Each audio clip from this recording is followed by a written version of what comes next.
Candle's getting a little stubby. Let's do this. All right, my holy brothers and sisters, how are we holding? How are we holding on?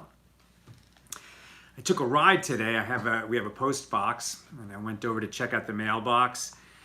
And the streets are definitely less crowded. They're not empty by any means. So listen, if we have work to go to that is essential, whether for our family or for the community, and today we're thanking transit workers, all the people who drive the trains, the subways, the airplanes, the transporting people and goods that must be transported. We thank you for your service. But if we don't have to go out, so let's really be cautious. There was a picture yesterday floating around social media in LA of a farmer's market that was pretty crowded. I mean, getting fresh produce to eat, good. Practicing social distancing, really good. So, let's go out when we have to, but let's not go out when we don't have to. It's very important. I posted today on Accidental Talmudist about, the need to flatten the curve, so let's stay home. And somebody answered me, and prolong the impact, as if flattening the curve is not a good idea. And I said to this person, I kept it polite, but let's just be clear here. We need to flatten the curve because if everyone ends up in the hospital at the same time, there won't be enough ventilators to go around and people will die. More people will die than is needed, right? Even if this thing is destined to, permeate the whole culture and, a huge number of people are going to get it. If they don't all get it at once, more lives will be saved because there will be more ventilators to go around. Also, if more people get this later, so hospital capacity will have increased, testing kits will have increased. We're just going to have more and more tools to deal with this plague the longer it lasts. So yes, the economic impact will be prolonged, but right now we're talking about saving lives. So if you have a choice and it's possible for you to stay home, so stay home. All right, let's do that. Saving life is important. Who's in the house? I see Sandy McMurray is in from Michigan. Great to see you. Joe Branson from the Inland Empire. Let me see more of you. Tell us where you're tuning in from. Sandy says getting hit hard in Detroit. Hard and getting harder. I mean, guys, let's be real about this. I shared that curve on our page on Accidental Talmudist. I'm sure you're all aware of it. But just in case you haven't seen it, the curve of new cases, the curve of deaths, etc., is still steep as heck. That curve what that means is that every day, it's a multiple, it's an exponential growth, right? You don't need to be good at math to understand that if we're doubling the number of cases every couple of days, that's an extraordinary number of people that are going to get sick and get sick at the same time. And that's what we're trying to avoid. So please, God, strengthen us in our resolve to do social distancing properly as a community, as a nation, as a world. Because yes, the more we stretch out the peak of this plague, the more lives will be saved. Okay, I see Pauline is in the house from Arkansas. I saw Nina Eigerman a moment ago is in from Boston. Welcome everybody. All right, let's get into our page. In case you're joining us late, I want to say again, thank you to transit workers, right? Those are essential personnel. They must go to work. Thank God they're doing it. They're moving people and goods around that need to be moved, and we thank you for your service. We are holding on page 25. Page 25 of Tractate Shabbos, the second tractate in the Talmud. We're in chapter 2. We're exploring Mishnah number 2. By the way, if you are a Jewish man and a firstborn like me, so you have a fast that's coming up next week, right? there's a fast right before Pesach, which is the fast of the firstborn. But you can be excused from observing that fast if you're making a siyum, right? So siyum means that you're finishing the study of a book of Torah learning, right? So if we were on schedule, we're not, but if you were on schedule to finish this tractate Shabbos and you would finish it that day, then you could make a siyum. It's a celebration of completing a course of study, completing a book, whether of the Mishnah or the Talmud, or there's other kinds of books that would qualify, even a book of the Bible. So if you complete your study on the day of a minor fast, you are excused from the fast because you're celebrating the siyum on the Torah study. So keep that in mind. You have about 10 days until the fast of the firstborn. And what I've just started doing is studying the Mishnayos, the Mishnahs of Pesach, right? So that's called Mishnah Pesachim. These are the laws of Pesach. And a Mishnah, of course, is much more compact than the Talmud, right? So what is the Talmud? The Talmud is all the extended commentaries on the Mishnahs. If you're only reading the Mishnahs, it's pretty quick. So, you could base it there. I think there are 10 chapters of Mishnahs in Pesachim, right? In the tractate of the Mishnah about Pesach. And you could read, a chapter a day from now until Pesach. If you finish early, so leave the last few to finish on that day right before Pesach. You can make a siyum, and then you'll be excused from the fast of the firstborn. Okay, so we are on chapter 2, Mishnah 2, and we've been looking at what oils are disqualified and which are permitted to be used in the Shabbos lamp. And basically our sages said that all oils are permitted so long as they burn steadily, right? But one of the oils that was not permitted is what's called burnt oil, and this refers to disqualified terumah. So terumah is the portion of the tithe that is given to the priest. That's terumah. If you are, let's say, an olive farmer, right? You have an orchard of olive trees, and so your tithe is olives, or even specifically olive oil, and you hand that to the priest, and you have to hand it to him in a state of purity. But if at some point, maybe while it's already in his possession, it became impure, ritually impure, it became tameh, so then it's disqualified, and it needs to be burnt. But interestingly, the priest can benefit from the burning of that oil. In other words, even though it needs to be burnt because he cannot eat it, it's no longer qualified for him to eat that olive oil because he's a priest and it's in a state of impurity, and it has to be ritually pure for the priest to enjoy eating that olive oil terumah. So he can't eat it, but he can benefit from burning it. It needs to be burned so that he won't eat it, but he can benefit from that burning by benefiting from its light. However, he cannot benefit from it on Shabbos. As we learned yesterday, he can't benefit from it on Shabbos because he might come to use that same lamp the same way on festivals. And you cannot burn consecrated things on the festival. And we learned that out from burning the remains of the Pesach lamb, the Paschal lamb, after the initial holiday of Passover has passed.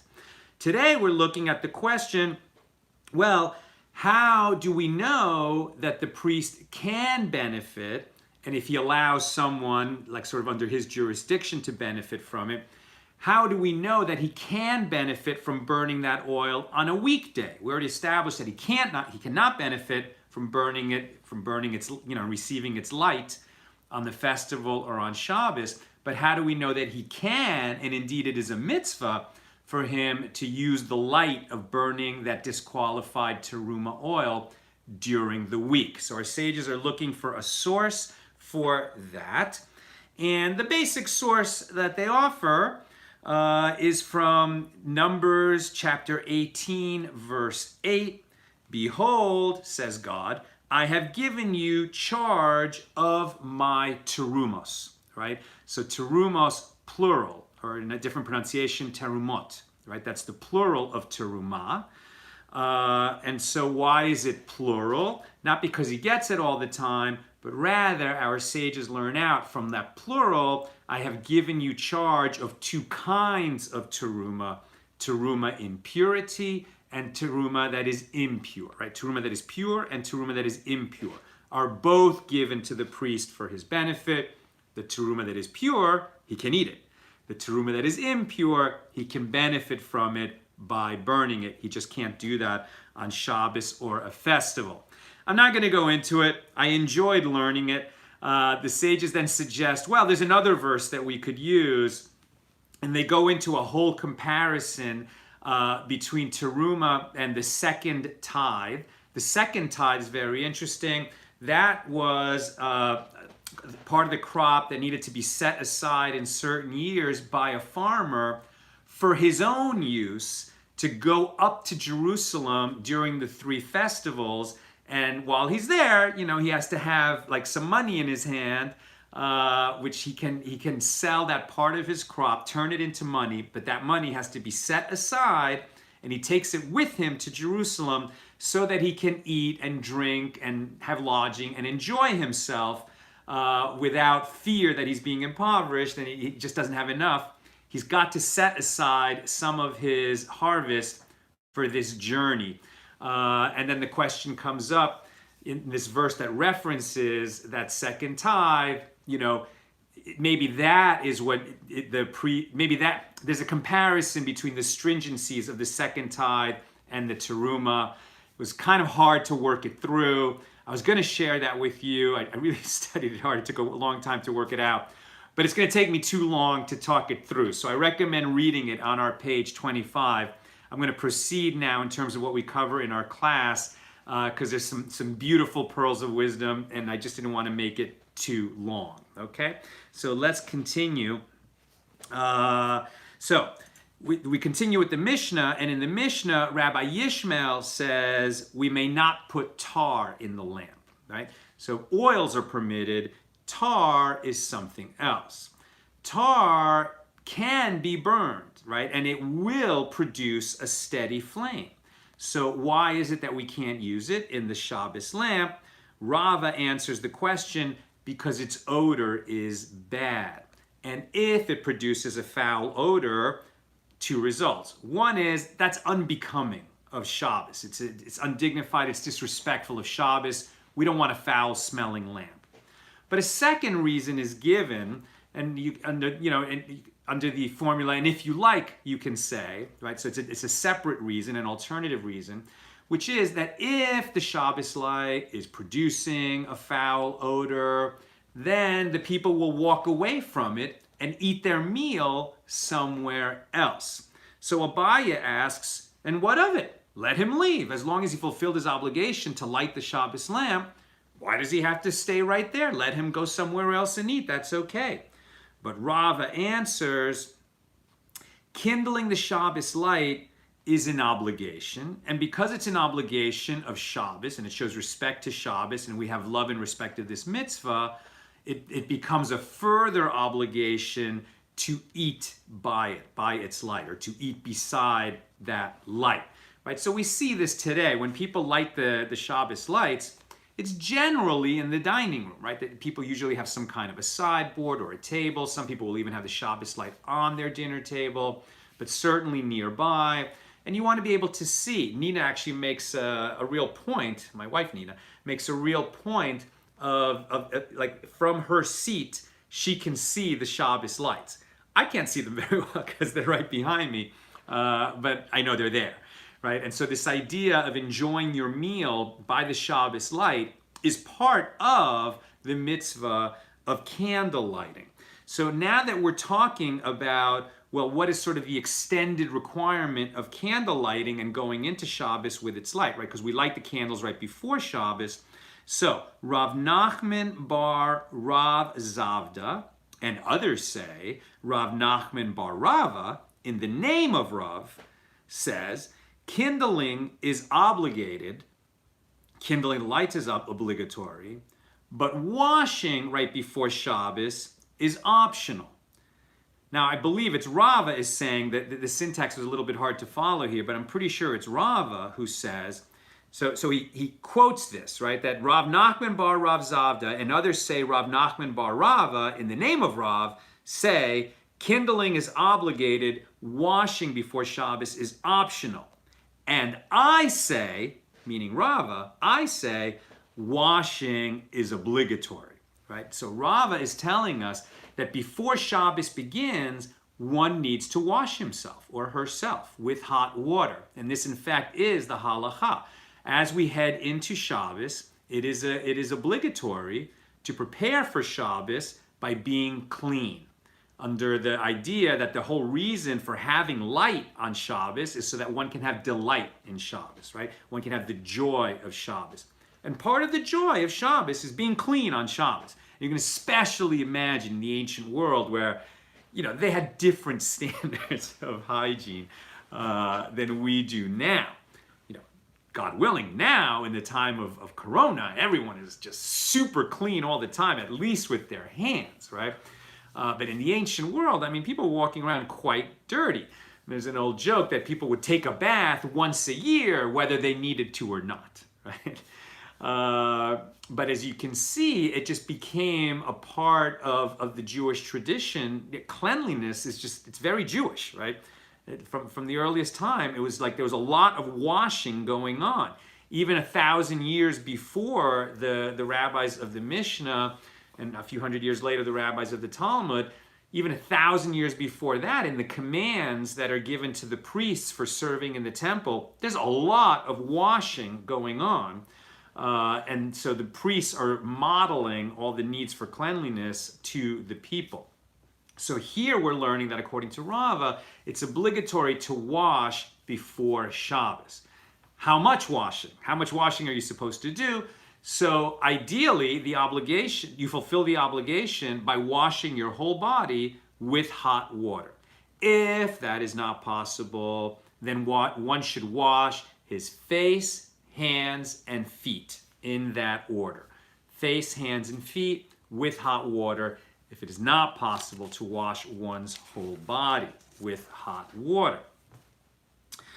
Rav Yehuda says in the name of Rav that Rabbi Yehuda bar Eli would wash his face, hands, and feet right before Shabbat, and then he would don a cloak with ritual fringes, right? Meaning a tallis, right? So he would put the prayer shawl with the fringes, probably meaning a tallis, right? So they had a little bit different use of garments back then, because they really did have the fringes on all of their garments, since first of all, they didn't own so many garments, and second, the garments were four-cornered, right? Like their garments were a little bit more like ponchos that they would just put on over everything else and wear that. Now we wear the fringes on a four-cornered garment, but it's like mine is under my shirt. But when we put on a prayer shawl, that has the fringes on the four corners. And it actually used to be a tradition that by Friday night dinner, in the Hasidic world, they would wear their prayer shawl, their tallis, to dinner. Most people don't do that now. But Rabbi Yehuda bar Eli would, and he would wear his prayer shawl after washing himself, and it says that he would look like an angel. But his students would hide the corners of their garments from him. Why? Why would the students who are also wearing shawls or wearing garments hide the corners of their garments from their teacher, Rabbi Yehuda bar Eli? And it was because they didn't hold by the same halacha that their teacher did, right? Because there was a sort of a wider spread teaching, I guess, at that time. What's going on here? So Rabbi Yehuda bar Eli would wear a linen garment that had wool fringes on it. Now, in the Torah, there's something called Shatnetz. It's a prohibition on wearing a mixture of wool and linen. I learned that last year when I bought a suit. It was a Hugo Boss suit, and there's a lining behind the lapel that is made out of a mixture of wool and linen. So even though I got a great deal at the outlet mall on that Hugo Boss suit, I then had to take it to the special Shatnetz guy who removed all the Shatnetz from the suit, and then I had to take it to a tailor to sew in a replacement felt padding behind the lapel. And in the end, I didn't save that much money, but it was a beautiful experience to be fulfilling the obligation to the negative prohibition on having Shatnetz on your body. You can't wear a mixture of wool and linen. So how is it that Rabbi Yehuda Bar Ilai, who's a great sage, was wearing a linen garment with wool fringes? Answer: many garments were made out of linen. Fringes had to be made out of wool, at least the one thread among them that had the techelis, the blue dye that is on the fringes. Even today, you'll see most people have fringes that are white, all white, because a long time ago, the ink was lost. It was from a special snail.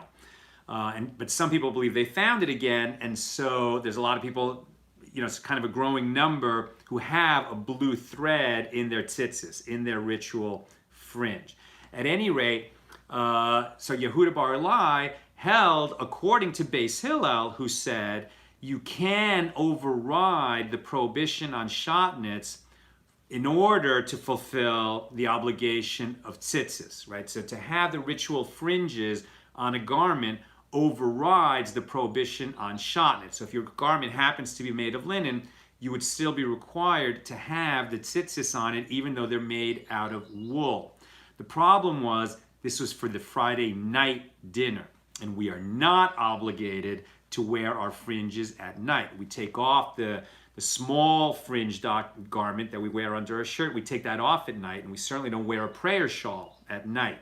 Right? There's only one night of the year when we wear the prayer shawl at night, and that's by Yom Kippur, right? The evening service of Yom Kippur. So the students of Rabbi Yehuda Bar Ilai felt like he was in error, right? They understood that he held that it was permitted, and Beis Hillel permitted, but the sages had come around and said, yeah, we're not going to obligate that because people might come to wear their fringes at night, and so there was a different prohibition. And so the students didn't want to embarrass their teacher, even they were holding by sort of more prominent sages at that time. That's what was going on there. Now that we're talking about washing and what it means to wash before Shabbat begins, what it means to wrap oneself in a special garment for Shabbat. So now the sages bring down a verse from Lamentations, from the biblical book of Lamentations, chapter 3, verse 17. My soul is removed far off from peace. I forgot prosperity. And now a few different sages are going to interpret what that verse means in the context of Shabbos and preparing for Shabbos. So Rabbi Abahu says, my soul is removed far off from peace. Peace meaning P-E-A-C-E, right? The state of peace in the world. Like my soul is not at peace. My soul is in distress. My soul is anxious. Why? Because I couldn't light the candles for Shabbos, right? A person is removed from peace if he can't light candles or have somebody light for him in his home. And he's talking about a refugee, right? And specifically, like, what is Lamentations? Lamentations was written by Jeremiah when the first temple was destroyed, and he and the people had to be exiled into Babylonia. And for a while, they couldn't light candles until they settled down again, right? And a refugee, somebody who's in jail and doesn't have that opportunity to light candles, if for whatever reason you're prevented from lighting Shabbos candles, that is rightfully a source of distress. Rabbi Yirmiyah says that I forgot prosperity. The second half of that verse is somebody who forgot prosperity is somebody who doesn't have a chance to bathe before Shabbos.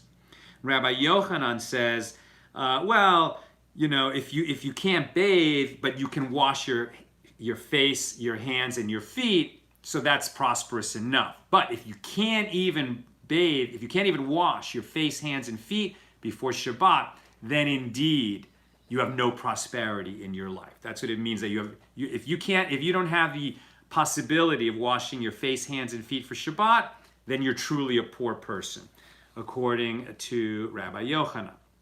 So if you do have that ability, right, you can say, I do have some prosperity in my life. Rabbi Yitzhak Napacha said, prosperity is a pleasant bed and nice bedclothes, right? So if you have a bed to sleep in and it's a pleasant bed, it's a clean bed, you can sleep in it, so you should count yourself prosperous.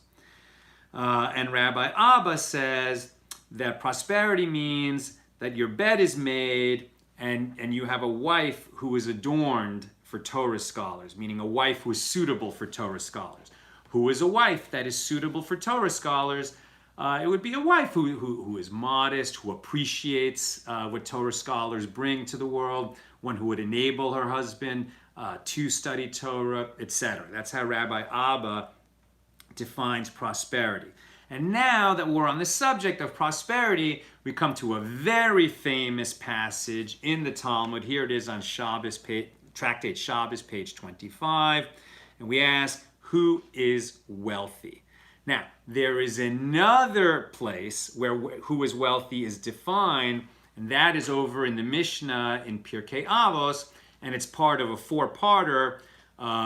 Who is wise? One who learns from every person. Who is wealthy? One who is content with what he has.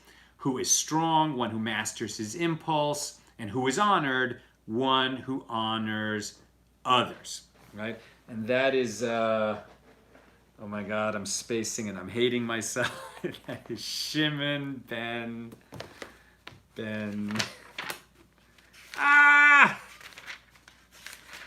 I hate getting older and having a crummy memory, but I know where to find it. Ben Zoma. I really hate not knowing that because it's the signature of every email I sent out. Who is wise? One who learns from every person, by Ben Zoma, right? So Shimon ben Zoma says that.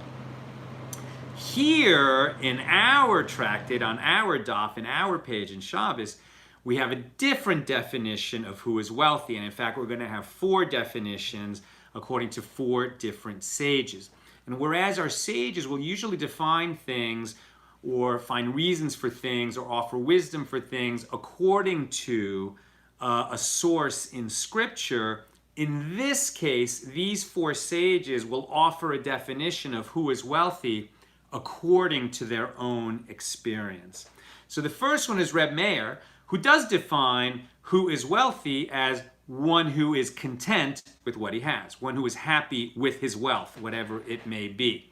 So that's that same definition that Ben Zoma offers in Pirkei Avos, and here Reb Meir offers it, right? So he was a person, he just had a great disposition. Rabbi Meir was a really special and holy and pious man, and he wasn't rich, but he was content with what he had, and so he offered that definition. Rabbi Tarfon was rich. He was quite wealthy. And so he offered a definition according to what goes on in the world. Who is wealthy? He's going to say, you know what? No. Wealth is wealth. You know, to be wealthy is to be very wealthy. And I don't know if he had this much himself. Probably this was a little bit beyond him, right? So he's going to say, no, wealthy is something to aspire to. As we've talked about on this show, it's good to make money, as long as you tithe scrupulously, right, that you set aside 10% of your net income to charity, then God is your business partner, and the more money you make, the better, as long as you make it ethically, because 10% of everything that comes in is going to go straight out to good causes, and you can feel very good about all the money you make. You should never feel guilty that you make a lot of money, as long as you set aside 10% scrupulously. And some say that if you're very rich, you should set aside 20% for tithing. So Rabbi Tarfon said, who is wealthy? One who has 100 vineyards, 100 fields, and 100 slaves. So even back then, that's an extraordinary level of wealth. Right? So he says, until then, you don't have to consider yourself so wealthy. You could just consider yourself that you're comfortable if you're doing well. Personally, I'm more touched by Reb Meir's definition. Who is wealthy? One who's content with what he has. Rabbi Akiva, he has a very beautiful definition. He says, who is wealthy? One who has a pleasant wife. Now, this could say one who has a pleasant spouse, right? So if you have shalom bayis, if you have a pleasant home, a pleasant atmosphere in your home, if it is not contentious in your home, that is wealth indeed. But when Rabbi Akiva says one who has a pleasant wife, we actually learn a little bit more. Because Rabbi Akiva's wife, Rachel, is one of the great heroines of the Talmud. She was a saint, okay? And it's not just that she was kind and she was pleasant and she was like a really good person. She made Rabbi Akiva. She recognized in him, when she met him, when she knew him in their youth, that he had greatness in him. He was totally unlearned. Rabbi Akiva didn't start learning Torah until he was 40. And he ends up becoming, one of the most respected sages. I mean, some will say Moses, then Rabbi Akiva, in terms of Torah learning and what they gave to the Torah world. And he never would have learned anything if his wife hadn't set him on that path. And he told everyone all the time that anything that he became was because of his wife, and that she encouraged him to learn, and that she, who came from great wealth, sacrificed that wealth because her father thought that Akiva was way beneath her and said to her, if you marry that guy, I'm going to disown you. I'm going to disinherit you. You're going to have to, make for yourself. You're going to have to, wash your clothes and clean your house and cook your food and live like a commoner, not according to the wealthy manner in which you've grown up. And she said, I believe in Akiva. I'm going to marry Akiva no matter what it costs me. And she gave up a lot, okay? A lot. And Akiva always gave her credit for that. So when Akiva says who is wealthy, a pleasant wife, he means who is wealthy, one who has a spouse that recognizes what one has and the potential that one has and supports one and helps that person become as great as they can be. And along those lines, I want to say thank you to my wife, Nina. I could never do what I do at Accidental Talmudist without her. She is 100% my partner in everything that I do and everything that I have done. And while it's me teaching you AT Daily, Nina is, every bit responsible for as much as me or more for anything that I'm able to share with you. So big love and support and thank you and a shout out to my wife, Nina. And finally, Rabbi Yosei, who is the humblest of all, right? So Rabbi Meir said, who is wealthy? One who is content with what he has. Rabbi Tarfon, who is wealthy? Only the fabulously wealthy person who has 100 vineyards, 100 fields, and 100 slaves. Rabbi Akiva, one who has a great wife. And Rabbi Yosei says, who is wealthy? One who has a bathroom near his dinner table. Because Rabbi Yosei, he had stomach problems. He was challenged. And what he's telling us is, listen, you could have everything. You could have wealth. You could have this. You could have that. You could have this property, this house, that field, second home, nice car. If your health isn't good, really, what have you got? And wouldn't you say that Rabbi Yosei really has it the most figured out? We don't think about our health until we get older. We don't think about our health until it goes wrong. We don't think about our health as a worldwide community until something goes wrong. So, now something has gone wrong. We're living in a plague. And I think that we can truly appreciate what Rabbi Yosei is telling us, right? And for that reason, we need to take care of our health, and we need to be thankful when our health is good. And even though we're all suffering the effects of this worldwide plague, if we don't have COVID-19, we need to just it's not enough to say, oh, and I hope I don't get it, I hope I don't get it. We need to be thankful for every hour of the day that we don't have this disease. And we need to be happy that we don't have it. We need to be in a state of joy that we don't have it. And our hearts have to go out to the people that do have it. And we have to pray for them as a community and with great sincerity. So, please join me in praying for the complete and speedy recovery. Please, HaKadosh Baruch Hu, please, the Holy One of Blessing, send a healing, complete and speedy, from all of us to these people who are ill and need a healing. Yehudis bas Lenore, Babette bas Sarah, Rivka bas Yehudis, Golda bas Shenel, Chaim ben Rose, Chai Esther bas Sarah, Devorah bas Sarah, Yosef Yitzhak ben Bracha, Charna bas Joan, Daniela bas Rina, Yoel ben Chaya, Yehudis bas Gittel, Hana bas Lubov, Ilachayim ben Yael, Menachem Mendel ben Bracha Frida, Shoshana Varda bas Hadassah, Benjamin ben Chana, Hanalea bas Rachel, Kayla Daniel ben Sarah, Shivachana bas Yehudis, Yehoshua ben Rivka Leel, Yisraela bas Leah Matla, Rucha Leah bas Yisraela, Simon Gugalev, Raphael Nachum ben Visa, Yehudis Halevi, Shimon Aharon ben Ada Necha, Yaakov ben Yafa, Eliezer ben Frida, David ben Shoshana, Levi Yitzhak ben Devorah, Menashe Dov ben Rashareva, Moshe ben Rivka, Yitzhak Dov ben Malka Brandel, Bina bas Chana, Avraham Aron ben Yenta, and Yosef Yitzhak ben Sophia. May they all have a refuah shlema, a complete and speedy recovery. And we say together, Amen. Also, Baruch Dayan Emes. We heard yesterday that a great Torah luminary named Rabbi Nachum Morgan. I did not personally know him, but I know that hundreds and hundreds of his students here in LA just credit him with so much kindness and great Torah and learning. And he's just been teaching people for, 35 years at Torah Semis here in Los Angeles. And he passed away yesterday from COVID-19. It's a great, great loss. May Rabbi Morgan's memory always be for a blessing. This is a real crisis, folks. Real people are being lost. We've now heard many people dying who, not somebody who's close to us yet, thank God, but people who were close to people who are close to us. So it's only 1 degree away. This thing is growing fast. Please flatten the curve. Stay home. All right, I'm going to check if there are any questions.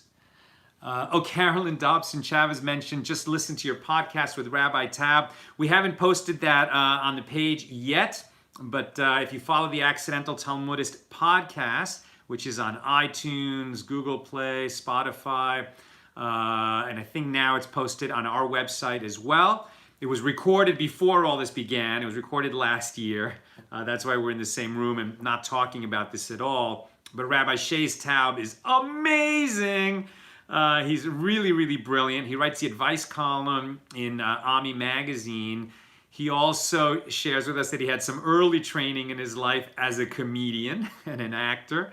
And it shows. I mean, he's hilarious and so wise, and I highly recommend that episode. I think it's episode 5 of the Accidental Talmudist podcast. If you're into podcasting, check that out. Just looking for any questions. It's funny, I see the comments scrolling at the beginning of the show, and then they kind of stop scrolling, so I don't see them as they come out. But as I look at them now, I'm not seeing questions, so I think we're good there. Okay, a big thank you again to transit workers who are keeping America moving, keeping people moving, as well as goods, and we thank them for their service at this difficult time. Shkoyach to you, my holy brothers and sisters. Our learning in this time of a plague is very important. Torah students and Torah teachers in the world add healing and wholeness to the world. To keep our Torah learning going in this difficult time is a contribution that we are making to the world. So may you be strengthened to keep learning and keep performing this valuable deed. Wishing you all the best and sending big love from LA.